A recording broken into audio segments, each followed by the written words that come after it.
And the reason is that the mouth is the most sensitive part of the horse. Okay, tongue pressure, bar pressure, lip pressure, pole pressure.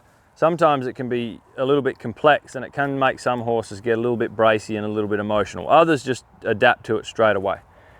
But what my theory a lot of the times is if I ride him in the hackamore and I teach him how to steer off of my legs and steer off of my body, chase my weight, start to understand about all the concepts of backing up, going forward, turning the hindquarters, turning the forequarters.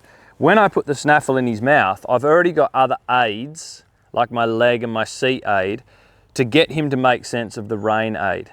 Okay, so don't ever get caught trying to just pull a horse and teaching them to kind of turn and get off the snaffle bit if that's the only aid that they've got available to them. So ride them in the hackamore, remembering that when they got halter broke, they already understood lateral feel on the face. So this pull took them to the right, that pull took them to the left, this one tucked their nose, that one backed them up. They had all that communication on the halter. So when you transition to the hackamore and you ride a horse in a Beausoleil or something like that, there's already a bit of a language established. And so what this is doing now is just adding a little bit more of a layer to his steering.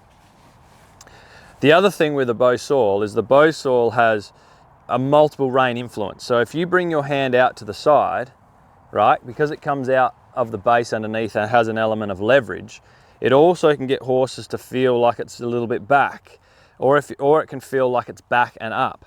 Whereas a snaffle bit is what you would call a direct rein influence or a single rein influence. So if you take a snaffle out to the left, they just feel a lateral bend to the left and only. If you elevate your hands, the snaffle leverages their head and neck, and that's the most direct feel. If you draw a snaffle back, it brings their nose in and down. So whatever you're asking with your hands, that's giving a direct rein influence with the snaffle rein, okay?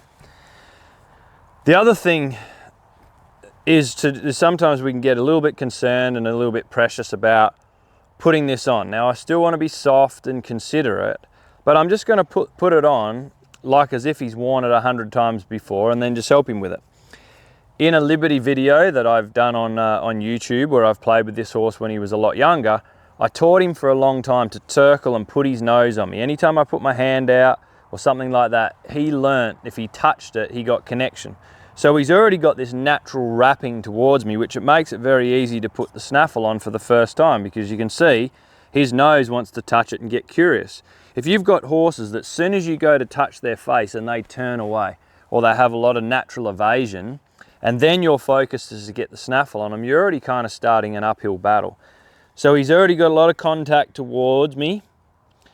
He's nice and soft and mellow because we've been through the starting process. I've ridden him a bunch of times. I've got my steering going in the hackamore off my legs and off my seat. So now the snaffle is just going to give me the ability to increase my direct rein influence.